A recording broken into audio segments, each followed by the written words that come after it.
بسم اللہ الرحمن الرحیم۔ حضرت ابو ہریرہ رضی اللہ عنہ فرماتے ہیں کہ ایک قبیلہ کے دو صحابی ایک ساتھ آپ صلی اللہ علیہ وسلم کی خدمت میں حاضر ہوئے اور دونوں ایک ساتھ مسلمان ہو گئے۔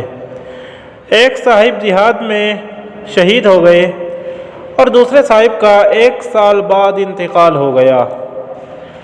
حضرت طلحہ بن زبیر فرماتے ہیں کہ میں نے خواب میں دیکھا کہ وہ صاحب جن کا 1 سال بعد انتقال ہوا تھا ان شہید سے پہلے جنت میں داخل ہو گئے، تو مجھے بڑا تعجب ہوا اس بات کا کہ شہید کا درجہ تو بہت اونچا ہوتا ہے، آخر اس نے جہاد میں اپنی جان دی اسلام کے لیے اپنی جان دے دی۔ جان دینا کوئی معمولی بات نہیں ہے، تو ان کا درجہ تو بہت زیادہ اونچا ہو گیا، تو وہ بعد میں جنت میں کیوں داخل ہوئے؟ جنہوں جو 1 سال بعد انتقال ہوا وہ پہلے جنت میں داخل ہو گیا، آخر یہ کیا ماجرا ہے؟ انہیں یہ دیکھ کر بڑا تعجب ہوا، تو آپ صلی اللہ علیہ وسلم کی خدمت میں حاضر ہوئے، انہوں نے عرض کیا، تو آپ صلی اللہ علیہ وسلم نے جب یہ سنا تو فرمایا کہ جن صاحب کا 1 سال بعد انتقال ہوا آخر مسلمان تو دونوں ایک ساتھ ہوئے، دونوں کی نیکی ایک برابر تھی، لیکن جن کا 1 سال بعد انتقال ہوا اس کی نیکیاں نہیں دیکھتے، کیسے بڑھ گئی؟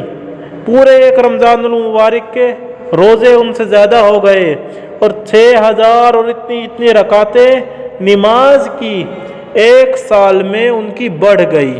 سبحان اللہ! جب ان کی اتنی زیادہ نیکیاں بڑھ گئی تو وہ شہید سے بھی پہلے جنت میں داخل ہو گئے۔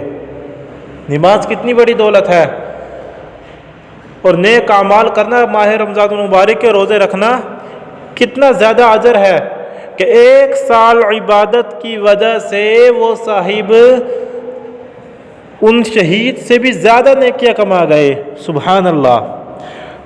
اگر 1 سال کی تمام مہینے 29 دن کے لگائے جائیں اور صرف فرض اور وتر کی 20 رکعتیں ہی شمار کی جائیں تب بھی 6960 رکعتیں ہوتی ہیں، اور جتنے مہینے 30 دن کے ہوں گے 20 رکعتوں کا اضافہ ہوتا رہے گا۔ اور اس کے علاوہ پھر صحابہ تو بہت زیادہ نیکیاں کرنے والے تھے، وہ آپ صلی اللہ علیہ وسلم کے شاگرد تھے۔ سبحان اللہ! آپ صلی اللہ علیہ وسلم خود راتوں کو اتنی رکعتیں نماز کی پڑھتے، اتنی ماشاءاللہ عبادت کرتے تھے اور امت کے لیے دعائیں مانگتے تھے، تو ان کے شاگرد صحابہ وہ کتنی عبادت کرتے ہوں گے؟ ہم تو فرض اور وتر رکعتیں یہ تو ہم پڑھتے ہیں اس دور کے مسلمان، اور جو زیادہ پڑھتے ہیں ان کا تو کیا ہی کہنا، سبحان اللہ! لیکن صحابہ وہ سنت کو سنت سمجھ کے، میں نے پچھلے بیان میں بھی بتایا تھا، صحابہ سنت کو سنت سمجھ کے کرتے تھے، لیکن ہم سنت کو سنت سمجھ کے چھوڑ دیتے ہیں۔ کتنی بری بات ہے۔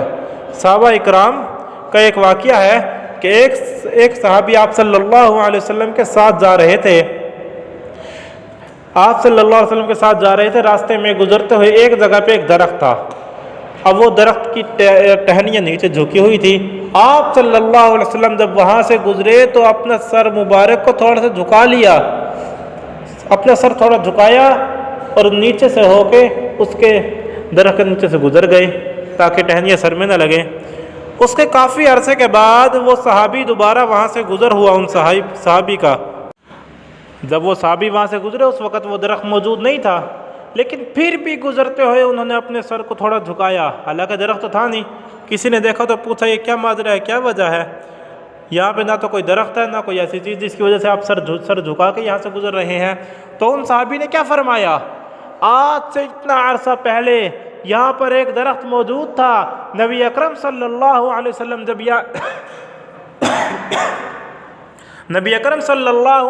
جب یہاں سے گزرے تو انہوں نے اپنے سر مبارک کو جھکایا اور جھکا کر یہاں سے گزرے، تو مجھے یہ پسند نہیں، مجھے یہ زیب نہیں دیتا کہ محمد رسول اللہ صلی اللہ علیہ وسلم تو یہاں سے سر کو جھکا کر گزرے اور میں یہاں سے سر کو اٹھا کر گزروں۔ محمد رسول اللہ صلی اللہ علیہ وسلم یہاں سے سر کو جھکا کر گزرے اور میں یہاں سے سر کو اٹھا کر گزروں۔ سبحان اللہ! کیا ہی بات صحابہ کی!